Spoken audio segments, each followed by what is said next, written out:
Suman TV ప్రతిష్టాత్మకంగా నిర్వహిస్తున్న ఆరోగ్యం కార్యక్రమానికి స్వాగతం. ఈ కార్యక్రమంలో ప్రతిరోజు ఆరోగ్యానికి సంబంధించిన ఒక్కో అంశంపై తెలుగు రాష్ట్రాల్లోని ప్రముఖ వైద్య నిపుణుల సలహాలు, సూచనలను మీకు వివరిస్తాం. ఆరోగ్యానికి సంబంధించిన పూర్తి స్థాయి సమాచారాన్ని మీకు అందిస్తాం.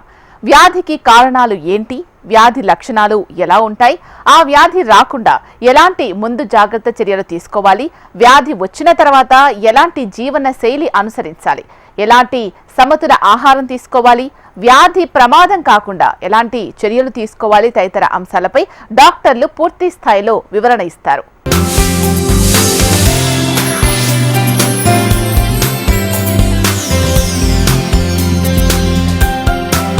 ఈ రోజు ఆరోగ్యం కార్యక్రమంలో హార్ట్ అటాక్స్, అదే గుండె జబ్బుల గురించి చర్చిద్దాం. గుండె జబ్బులు సాధారణంగా కొన్ని హెచ్చరిక సంకేతాలతో వస్తాయి. హృదయ సంబంధ వ్యాధుల లక్షణాలు గుర్తించడం వల్ల గుండె జబ్బులను ముందుగానే గుర్తించవచ్చు. ఇవి ముందుగా గుర్తించడం వల్ల ప్రాణాలు కాపాడుకోవచ్చు. 24 గంటల్లో ఆకస్మిక బరువు పెరగడం, మైకంగా ఉన్నట్లు, అలసటగా ఉన్నట్లు అనిపిస్తుంది, బలహీనంగా అనిపించడం, దడ, శ్వాస తీసుకోవడంలో ఇబ్బంది, ఛాతిలో బరువుగా అనిపించడం, హార్ట్ బీట్లో మార్పులు కనిపిస్తే హార్ట్ అటాక్ కు సూచనలుగా భావించాలి. వెంటనే అప్రమత్తమై డాక్టర్ను సంప్రదిస్తే ప్రమాదం నుంచి తప్పించుకోవచ్చు. గుండె జబ్బులకు కారణాలు గుండె పరిస్థితి రకాన్ని బట్టి వస్తాయి. రకాన్ని బట్టి ఒక్కోదానికి ప్రమాద కారణాలు ఉంటాయి. ఇంతటి ప్రమాదకరమైన గుండె జబ్బులు రావడానికి ఉన్న లోతైన కారణాలను తెలుగు రాష్ట్రాల్లోని ప్రముఖ వైద్య నిపుణులు సలహాలు, సూచనల ద్వారా తెలుసుకుందాం.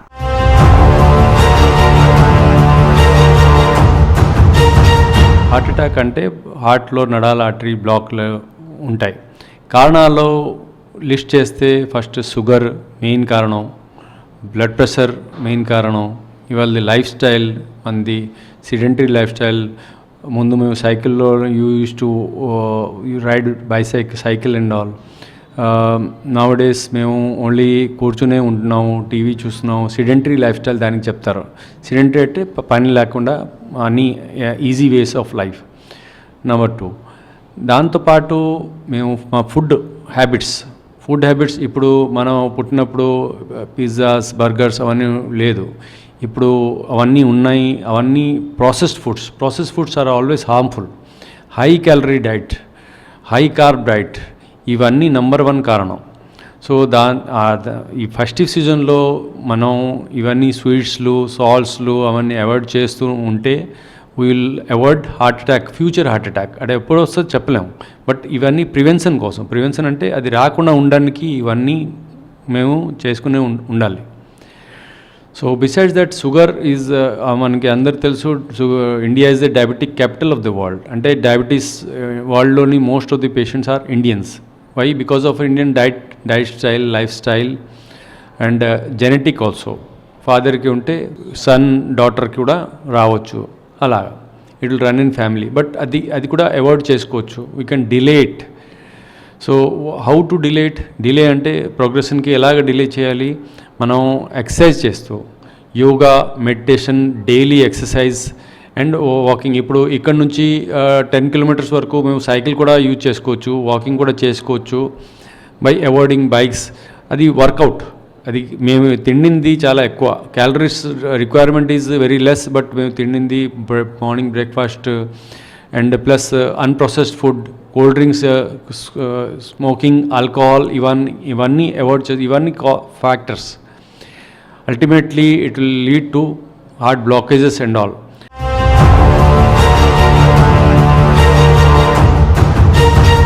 మనకు తెలిసిన కారణాలు కొన్ని ఏంటంటే blood pressure, high blood pressure, high cholesterol, diabetes, smoking, ఇవి మనకి తెలిసిన సమస్యలు. ఇవి కాకుండా కూడా మనకి తెలియకుండా ఎన్నో కారణాల వల్ల గుండెపోట్లు రావడం జరుగుతుంది. విపరీతమైన మానసిక ఒత్తిడి, ఈ మధ్యన వచ్చిన కోవిడ్ కారణంగాను, తర్వాత కొన్ని కోవిడ్ వ్యాక్సిన్ల ద్వారా కూడా కొన్నిసార్లు గుండెపోట్లు సంభవించిన సమస్యలు కనిపించాయి. ఇప్పుడు ఎస్పెషల్లీ గుండెపోటు కోవిడ్ వ్యాక్సినేషన్ 2-3 సంవత్సరాలు కానీ 6 నెలల అట్లా సమయంలో. సో తర్వాత విపరీతమైన ఎక్సర్సైజ్ చేయటము, లేకపోతే సరైన నిద్ర లేకపోవటము, ఇటువంటి సమస్యల వల్ల కూడా గుండెపోట్లు రావడానికి మనకు కారణమవుతుంది. సో ఈ విషయాన్ని మనం గమనించి కొన్ని నివారణ పద్ధతుల్ని మనం అవలంబించాల్సి ఉంటుంది. గుండెపోటుకి రాకుండా ఏం చేయాలి అనేది ఒక ప్రశ్న మనకి. అంటే దానికి రాకుండా మనం ఎటువంటి జాగ్రత్తలు తీసుకోవాలి అనేది. దీనికి మెయిన్గా యాక్చువల్లీ ఈ జీవన శైలికి సంబంధించి లైఫ్ స్టైల్ డిసార్డర్స్ ఎక్కువ కారణమవుతున్నాయి. Like diabetes, hypertension, hypercholesterolemia, తర్వాతనేమో స్మోకింగ్. సో ఇవన్నీ కూడా మన జీవన శైలికి సంబంధించిన జబ్బులే అన్నమాట. సో మన జీవన శైలి ఎలా మార్పులు వచ్చినాయంటే యాంత్రికం అయిపోయింది, ఎక్సర్సైజ్ తక్కువైపోయింది, మానసిక ఒత్తిడి ఎక్కువైపోయింది. సో ఇర్రెగ్యులర్ ఫుడ్ హ్యాబిట్స్ వల్ల ఎస్పెషల్లీ వచ్చే జబ్బు డయాబెటీస్.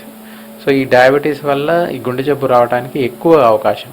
సో డయాబెటీస్ ఉన్నవాళ్ళు ఫ్రీక్వెంట్గా షుగర్ కంట్రోల్లో ఉందో లేదా చెక్ చేసుకోవటము, తర్వాత ఒక 5 years ఎస్పెషల్లీ 5 years తర్వాత గుండె జబ్బు వచ్చిందా లేదా అనేది కూడా చూసుకోవడం ద్వారా ఈ జబ్బు పట్ల మనకి అవగాహన పెరిగి ఒకవేళ వచ్చే అవకాశం ఉందనుకుంటే ముందే జాగ్రత్త పడి మేజర్ హార్ట్ అటాక్ రాకుండా, హార్ట్ డ్యామేజ్ కాకుండా చూసుకోవాల్సిన అవకాశం ఉంటుంది అన్నమాట. సో ఆహారపు అలవాట్లు జాగ్రత్తగా నియంత్రించడం వల్ల డయాబెటీస్ రాకుండా మనం జాగ్రత్త తీసుకోవడం వల్ల ఒకవేళ డయాబెటీస్ వస్తే దాన్ని రెగ్యులర్గా పరీక్ష చేసి కంట్రోల్లో పెట్టుకొని గుండె జబ్బు వచ్చిందా లేదా అనేది చూసుకోవడం ద్వారా మనం ఈ సమస్యకి పరిష్కారం చూపించడానికి అవకాశం ఉంటుంది. గుండె జబ్బులు రావడానికి కారణమేంటో తెలుసుకున్నాం కదా. మరి వాటి లక్షణాలను గురించి ప్రముఖ వైద్య నిపుణులు ఏమంటున్నారో చూద్దాం. వారి సలహాలు సూచనలు తెలుసుకుందాం. హార్ట్ అటాక్స్ లక్షణాలు తెలుసుకుని ఆ లక్షణాలు కనిపిస్తే జాగ్రత్తలు తీసుకోవాల్సిన అవసరం ఉన్నట్లే లెక్క. గుండె జబ్బులు ప్రమాదకరమైనవే అయినప్పటికీ జాగ్రత్తలు పాటించడం ద్వారా వాటి నుంచి రక్షణ పొందవచ్చు అంటున్నారు డాక్టర్లు.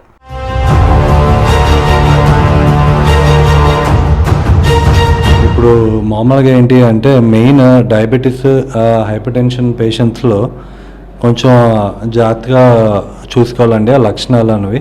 ఇప్పుడు డయాబెటిక్ పేషెంట్కి వస్తే మనకి ఏంటంటే కొంచెం కడుపు మంట కింద ఉంటుంది. ఆ కడుపు మంటే కదా అని చెప్పి డయాబెటిక్ పేషెంట్లు మటుకు అశ్రద్ధ చేయకూడదు. ఎందువల్ల అంటే డయాబెటిక్ పేషెంట్కి నొప్పి అన్నది వాళ్ళకి తెలియదు.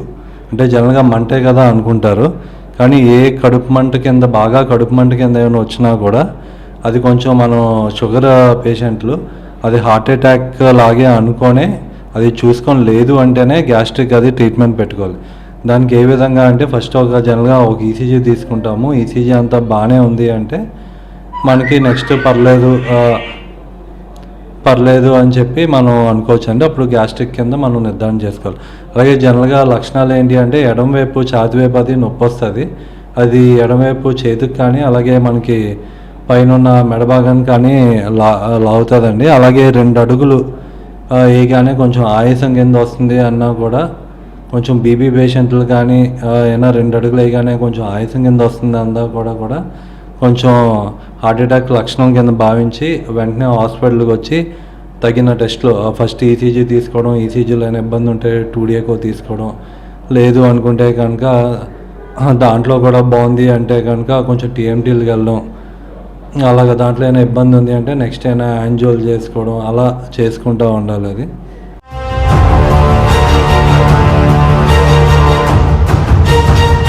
సో హార్ట్ అటాక్ అనేది ఎందుకు వస్తుందంటే గుండెకి రక్త సరఫరా చేసే ఆర్టరీస్లో కానీ ఏమైనా బ్లాక్ ఏర్పడితే పేషెంట్కి హార్ట్ అటాక్ వస్తుంది. సో హార్ట్ అటాక్ వచ్చేటప్పుడు పేషెంట్లో ప్రథమంగా కనిపించే లక్షణాలు ఏంటంటే ఛాతీ నొప్పితో పాటు చెమటలు పట్టడం, లేదా ఛాతీ నొప్పితో భుజంతో పాటు భుజంలో నొప్పి రావడం, కొంతమంది పేషెంట్లో అయితే దవడలో కానీ, మెడలో కానీ, వీపులో కూడా, వెన్నులో కూడా నొప్పి వచ్చే అవకాశం ఉంటుంది. దీంతోపాటు పేషెంట్కి ఆయాసం రావడం, నడిచే కొద్దీ ఆయాసం ఎక్కువ అవ్వడం, ఇటువంటి లక్షణాలు కూడా ఉంటాయి. కొంతమంది పేషెంట్స్లో తల తిరగడం, వాంతులు, అజీర్తి వంటి లక్షణాలు కూడా కనిపించే అవకాశం ఉంటుంది. సో ఇటువంటి లక్షణాలు ఏవైనా ఉండేటప్పుడు ఇమీడియట్గా దగ్గరలో ఉండే హాస్పిటల్కి వెళ్ళి డాక్టర్ గారిని సంప్రదించి ఈసీజీ తీసి పేషెంట్కి సరైన ట్రీట్మెంట్ ఇచ్చినచో పేషెంట్ ప్రాణాలు కాపాడడానికి అవకాశం ఉంటుంది. సో హార్ట్ అటాక్ వచ్చిన వెంటనే పేషెంట్కి ఈసీజీ కనుక చేసినట్లయితే అందులో పేషెంట్కి హార్ట్ అటాక్ లక్షణాలు ఉంటే ఇమీడియట్గా పేషెంట్కి యాంజియో చేయడం, తర్వాత స్టెంటింగ్ వేయడం వల్ల హార్ట్ ఫెయిల్యూర్ అవ్వకుండా కూడా మనం కాపాడవచ్చు అండ్ పేషెంట్ ప్రాణాలు కూడా కాపాడడానికి అవకాశం ఉంటుంది. సో హార్ట్ అటాక్ రావడానికి ముఖ్యంగా ఉండే కారణాలు ఏమిటంటే షుగర్, బీపీ, దీంతోపాటు ఒబేసిటీ, దీంతోపాటు హోమోసిస్టిన్ కూడా చూసుకోవాలి. హోమోసిస్టిన్ కూడా ఒక ప్రధానమైన కారణం. సో హోమోసిస్టిన్ లెవెల్స్ అనేవి ప్రతి ఒక్కరు కంపల్సరీ చెక్ చేసుకుంటే హార్ట్ అటాక్ నివారణలో దానికి తగ్గ ట్రీట్మెంట్ తీసుకుంటే హార్ట్ అటాక్ నివారించవచ్చు. సో హార్ట్ అటాక్ నివారించడానికి రెగ్యులర్గా వ్యాయామం చేయడం అండ్ డైట్ అనేది సక్రమంగా తీసుకోవడం అనేది చాలా ముఖ్యం. అనేది ఇదివరకు మనం అనుకునేటట్టు ఓన్లీ పెద్దవాళ్ళకి వస్తుంది అన్నట్టు అయితే లేదు. ఈ రోజుల్లో హార్ట్ అటాక్ అనేది ప్రస్తుతం ఉన్న ఫుడ్ హ్యాబిట్స్ వల్ల, లైఫ్ స్టైల్ చేంజెస్ వల్ల ఏ ఏజ్ వాళ్ళకైనా హార్ట్ అటాక్ వస్తుంది. హార్ట్ అటాక్ అనేది పర్టికులర్ ఏజ్ లిమిట్ అనేది అంతకు ముందు ఉండేటట్టుగా ఇప్పుడైతే లేదు. ఏజ్ లో వరకైనా హార్ట్ అటాక్ రావడం. జబ్బు లక్షణాల గురించి ప్రముఖ డాక్టర్లు చెప్పిన సూచనలు, సలహాలు విన్నారు కదా. అయితే హార్ట్ అటాక్స్ రాకుండా మనం ఎలాంటి జాగ్రత్తలు తీసుకోవాలి, ఎటువంటి ముందు జాగ్రత్త చర్యల ద్వారా మనం గుండె జబ్బులకు చెక్ చెప్పొచ్చు, ఆరోగ్యం కాపాడుకోవడానికి ఎలాంటి ఎక్సర్సైజులు చేయాలి, వాకింగ్ చేయాలి, ఆహారం తీసుకునేటప్పుడు ఎలాంటి జాగ్రత్త తీసుకోవాలి తదితర అంశాలపై ప్రముఖ వైద్య నిపుణుల సూచనలు, సలహాలు ఇప్పుడు చూద్దాం.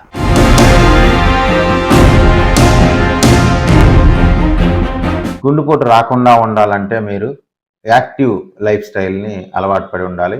అంటే వ్యాయామం చేయడం, అట్లీస్ట్ వారానికి మీరు 2 గంటలు మినిమం వ్యాయామం చేయడం. అంటే ఒకే రోజు ఎక్కువ చేయలేనప్పటికీ రోజు కొద్దిగా వారం రోజుల్లో మీరు మినిమం 2 గంటలు వ్యాయామం చేస్తే గుండెపోటుకి దూరంగా ఉండవచ్చు. అలాగే అధిక మోతాదులో ఒకేసారి ఎక్కువగా తినడం వల్ల తగ్గించడం ద్వారా కూడా మీరు గుండెపోటుని నివారించుకోవచ్చు. ముఖ్యంగా మధుమేహాన్ని కంట్రోల్లో ఉంచుకోవడం, బీపీని కంట్రోల్లో ఉంచుకోవడం, రెగ్యులర్గా మీ బీపీ, షుగర్ లేదా కిడ్నీ జబ్బులు ఉన్నవాళ్ళు డాక్టర్ని సంప్రదించి వాటిని తగు నియంత్రణలో ఉంచుకోవడం ద్వారా మీరు గుండెపోటుని నివారించవచ్చు. అలాగే ఎవరైతే ఎక్కువగా మీరు స్మోకింగ్, ఆల్కహాల్, అలాగే విటమిన్ D3 డెఫిషియన్సీ, ఈ 3 మీ వాటిని మానడం, స్మోకింగ్, ఆల్కహాల్ ఇవన్నీ మానడం ద్వారా మీరు ఖచ్చితంగా 2 సంవత్సరాల్లో నార్మల్ లైఫ్ స్టైల్కి మీరు మారవచ్చు. 6 వారాల్లోనే మీరు స్మోకింగ్ మారిన 6 వారాల్లోనే మీ ఊపిరితిత్తులు మెరుగవ్వడం అనేది స్టార్ట్ అవుతూ ఉంటుంది. సో గుండె ఊపిరితిత్తుల్ని తగిన రీతిలో ఉంచుకోవడం ద్వారా ప్రాణాయామం కానీ, బ్రీతింగ్ ఎక్సర్సైజెస్ కానీ, రెగ్యులర్గా ఎక్సర్సైజ్ ఇవన్నీ చేయడం ద్వారా మీరు గుండెపోటు నివారించుకోవచ్చు. అలాగే అధిక ఊబకాయం, ఎవరైతే ఊబకాయంతో ఉన్నారో లేదా పొట్ట చుట్టూ కొవ్వు అధికంగా ఉన్న పొట్ట మరియు పిరుదులు, ఏషియన్స్లో పొట్ట మరియు పిరుదుల్లో ఎక్కువగా కొవ్వు చేరడం అనేది ఉంటుంది. పూర్తిగా సన్నంగా ఉన్నప్పటికీ ఈ 2 ఎక్కువగా ఉండడం వల్ల గుండె జబ్బులు వచ్చే అవకాశం అనేది ఎక్కువగా ఉంటుంది. సో వీటన్నిటిని తగినంత ఎక్సర్సైజ్ చేయడము, తగిన ఆహారం తీసుకోవడం, తక్కువ మోతాదులో ఆహారం తీసుకోవడం ద్వారా మీరు యాక్టివ్ లైఫ్ స్టైల్. అలాగే ఆహారంలో కార్బోహైడ్రేట్స్ తగ్గించుకొని ప్రోటీన్ రిచ్ ఫుడ్ తినడం ద్వారా మీరు బరువుని తగ్గించుకోవచ్చును, అట్ ద సేమ్ టైం మీరు గుండెపోటుని నివారించుకోవచ్చును. కరోనా వ్యాధి వచ్చిన వాళ్ళు యాక్టివ్ లైఫ్ స్టైల్ ఉండడం ద్వారా మీరు దీన్ని గుండెపోటుని నివారించుకోవచ్చు.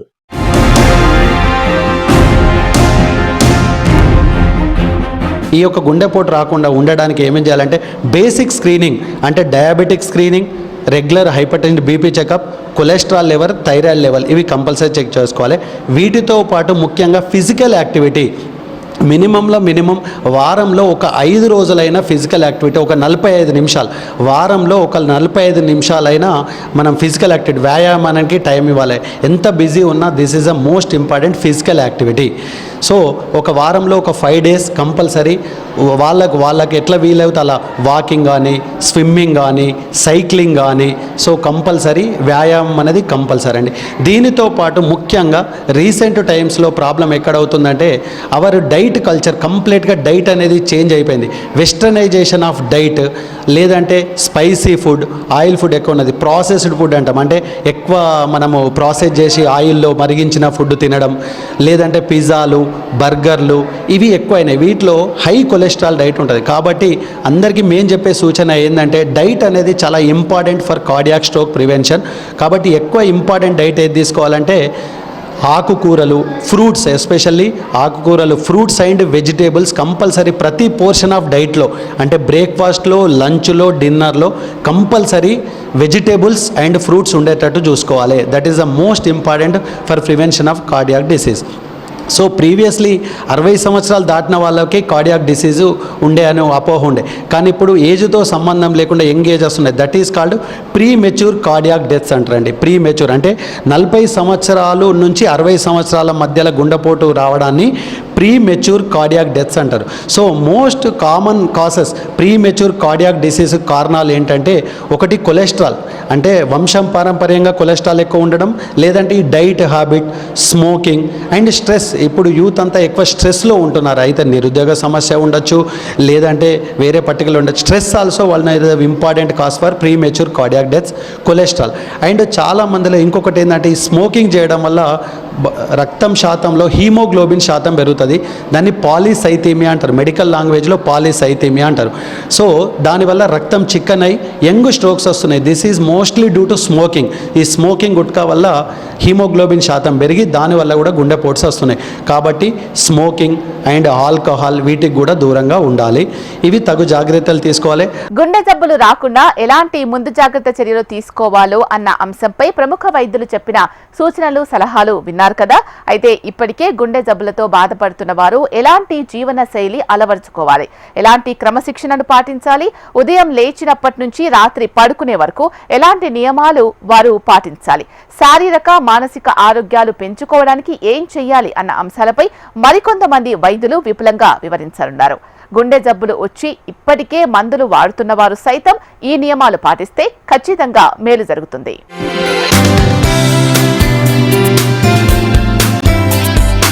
మనం ఎటువంటి ఆహారం తీసుకుంటే యాంటీ ఆక్సిడెంట్స్ ఉంటాయి అనేది మోస్ట్ ఇంపార్టెంట్.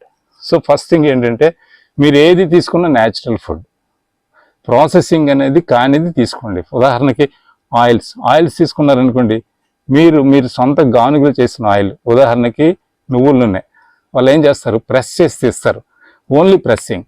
సో ప్రెస్ చేయటం వల్ల దాని తాలూకు స్ట్రక్చర్ పెద్దగా చేంజ్ అవ్వదు, దాన్ని బర్న్ చేసినప్పుడే చేంజ్ అవుద్ది. సో న్యాచురల్గా మెకానికల్ ప్రెస్సింగ్ చేసింది అంటే గానుగులో తీసిన ఏలైనా ది బెస్ట్. లేదనుకుంటే మీరు ఇంట్లో తయారు చేసుకున్న నెయ్యి, ఘీ ది బెస్ట్. చాలామంది శాచురేటెడ్ ఫ్యాట్ డేంజరస్ అంటారు, అదేమి కాదు, చాలా మంచిది అనమాట. గీతో చేసినప్పుడు ఎటువంటి ప్రాబ్లమ్స్ లేవు. మూడోది కోకోనట్ ఆయిల్ మీరు సొంతగా తయారు చేసుకునివ్వండి, దానివల్ల ఏ హాని ఉండదు. సో ఇప్పటికి కూడా స్టడీస్లో ఏం చెప్తున్నారంటే, best oils is the number 1 is the coconut, 2 is the ghee, 3 ఏంటంటే ఆలివ్ ఆయిల్, లేదంటే 4th సిసామ్ అంటే నువ్వుల నూనె. ఇవే 4 బెస్ట్ వంటకి. మీరు ఘీ ఎంత ఫ్రై చేసినా సరే ఘీ తాలూకు స్ట్రక్చర్ డ్యామేజ్ అవ్వదు. అంటే స్మోకింగ్ పాయింట్ ఘీ ఎంత ఉంటుందంటే 250 డిగ్రీ సెంటిగ్రేడ్, అంటే 250 డిగ్రీ సెంటిగ్రేడ్ దగ్గర బర్న్ చేసిన ఘీలో గిని మీరు ఫ్రై చేశారనుకోండి, నెయ్యిలో చేసినప్పుడు మీకు పొగ రాదు. అదే మీరు మామూలు ఆయిల్లో 100-120 డిగ్రీ దగ్గర పొగ వస్తుంది. అంటే దాని అర్థం ఏంటంటే ఆయిల్ డ్యామేజ్ అయిపోద్ది. అటువంటి ఆయిల్లో మీరు ఫ్రై చేసి తిన్నారనుకోండి, మీ బాడీలో కూడా డ్యామేజ్డ్ ఇవన్నీ వెళ్ళిపోతాయి. సో అది అలాగే ఫుడ్ దగ్గరికి వచ్చినప్పటికీ, మీరు నాన్ వెజ్ తిన్నారు, చికెన్ తినాలనుకున్నారు, మీరు తినేది న్యాచురల్ ప్యాస్టర్డ్ చికెన్, అంటే నాటుకోళ్ళే పెంచినవి తినండి, ఏమవద్దు. ఎందుకని, అవేం తింటాయి, న్యాచురల్ గ్రాస్ తింటాయి. సో గ్రాస్ తినడం వల్ల వాటిలో omega-3 ఫ్యాటీ యాసిడ్స్ చాలా పెరుగుతాయి. omega-3 fatty acid is an antioxidant, మీ బాడీలో ఆక్సిడెంట్స్ న్యూట్రల్ చేస్తుంది. సో అది బెస్ట్, అది తినండి. లేదు eggs, natural eggs best. Fish మీరు సముద్రం చేపలు అవ్వచ్చు, చెరువు చేపలు అవ్వచ్చు, తినండి, ఏం కాదు. అది omega-3 ఫ్యాటీ యాసిడ్స్ ఉంటే బెస్ట్ ప్రోటీన్, అది పర్లేదు. మరి మీరు వెజిటబుల్స్ ఇలాంటివి తిన్నప్పుడు చాలా కేర్ఫుల్గా ఉండాలి. ఆర్గానిక్ అయితే బెటరు. పొరపాటున మనకి ఇది చీప్గా దొరుకుతాయని చెప్పి, లేకపోతే చాలా అందంగా ఉన్నాయి చెప్తున్నామంటే అది చాలా డేంజరస్. అలాగే ఫ్రూట్స్ లిమిటెడ్గా కన్జ్యూమ్ చేయండి. మనకి లోకల్గా దొరికిన ఫ్రూట్స్ తీసుకోండి, జామ్ అవ్వచ్చు, ఏదైనా సరే అది బెటరు. కానీ ఎక్కడో వచ్చిన యాపిల్ మీద సర్ఫేస్ కోటింగ్ ఉంటుంది, టోటల్గా దాని మీద లేయర్స్ ఆఫ్ టాక్సిన్స్ ఉంటాయి, అది తినొద్దు. అలాగే కార్బైడ్ మీరు మ్యాంగోస్ ఉంటాయి, పసుపుగా ఉన్నాయి, లోపల పుల్లగా ఉంటాయి, అంటే అసలు ముట్టుకోవద్దు. అవి తినేదేదో ఒక్కటి తినండి, చెట్టు మీద పండింది దొరికితే తినండి, లేకపోతే లేదు. గుండె జబ్బులు వచ్చిన వారు మందులు వాడుతూ డాక్టర్లు చెప్పిన జీవన శైలిని పాటిస్తే ఆరోగ్యం సేఫ్ గా ఉన్నట్లే లెక్క. అంతేకాదు ప్రతిరోజు వ్యాయామం క్రమ పద్ధతిలో చేయాలి. కనీసం 40 నిమిషాల పాటు నడవాలి. అలాగే సరైన నిద్రపోవాలి, ఆహారాన్ని మితంగా భుజించాలి. అంతేకాదు సమతుల ఆహారాన్ని కూడా తీసుకోవాలి. గుండె జబ్బులు వచ్చిన వారు ఎలాంటి సమతుల ఆహారాన్ని తీసుకోవాలి, ఏ ఆహారం గుండె జబ్బులు వచ్చిన వారికి మేలు చేస్తుంది అన్న అంశంపై ప్రముఖ వైద్యుల సలహాలు, సూచనలు ఇప్పుడు చూద్దాం.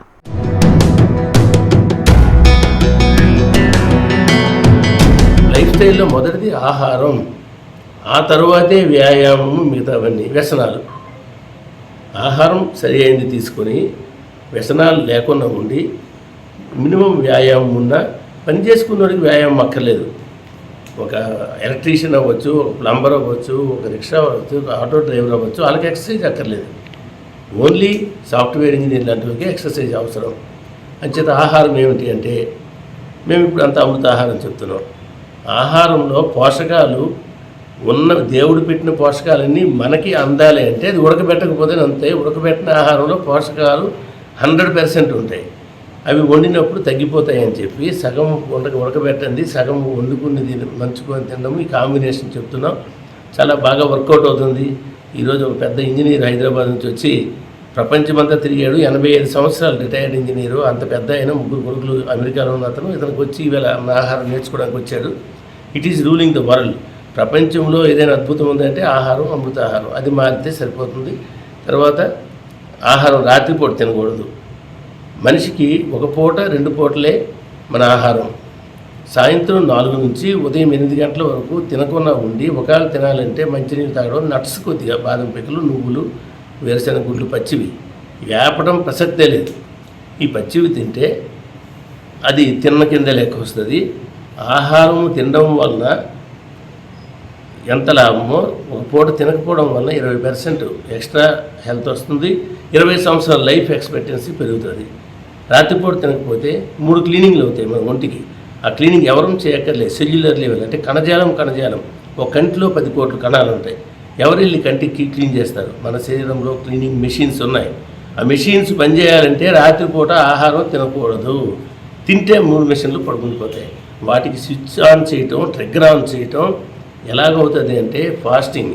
మనం ఒక రకమైన చిన్న ఆకలి సృష్టించి, చిన్న నకనకలాడినట్టుగా ఉండి, చిన్న జోపులాగా వచ్చిన ఫీలింగ్ వచ్చినట్టు చేస్తేనే అవి పనిచేస్తాయి. ఆ 3 మెషిన్లు పనిచేస్తే గుండెలో రక్తనాళాలు క్లీన్గా ఉంటాయి, మెదడులో రక్తనాళాలు క్లీన్గా ఉంటాయి, శరీరం అంతా క్లీన్గా ఉంటుంది.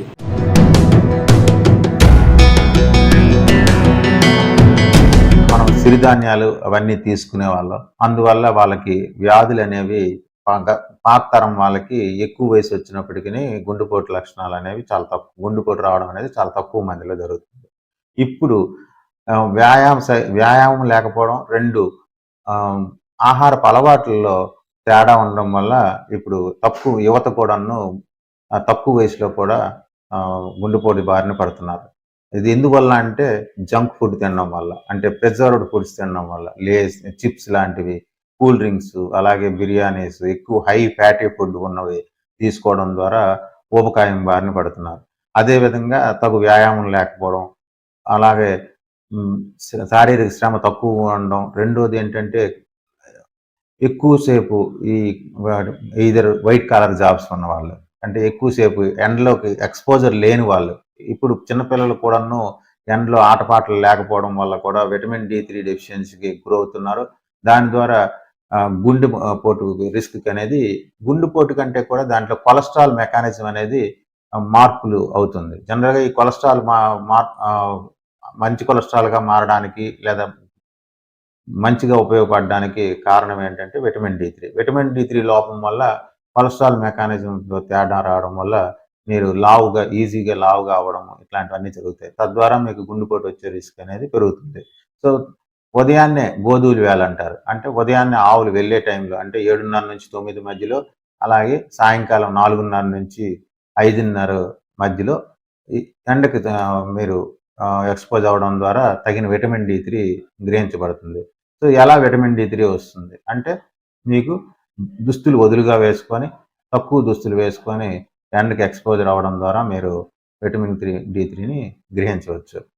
లేదా విటమిన్ D3 డెఫిషియన్సీని కరెక్ట్ చేసుకోవడం వల్ల ఊబకాయాన్ని నివారించవచ్చు.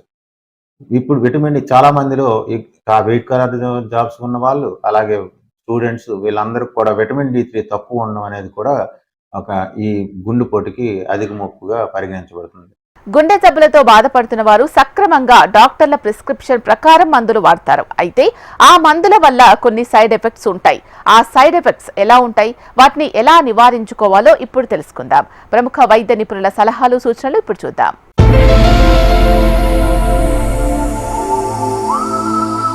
గుండె జబ్బుకి మందులు కొన్ని ఎస్పెషల్లీ ఆల్రెడీ డయాగ్నోస్ చేసి ట్రీట్మెంట్ చేసిన వాళ్ళకి కొన్ని వాడాల్సి ఉంటుంది. అవి బేసిక్గా ఏంటంటే ఆ గుండె జబ్బు గుండెపోటు మళ్ళీ రాకుండాను తర్వాత కొలెస్ట్రాల్ తగ్గించే స్టాటిన్స్ అనే మందులు వాడటం జరుగుతుంది.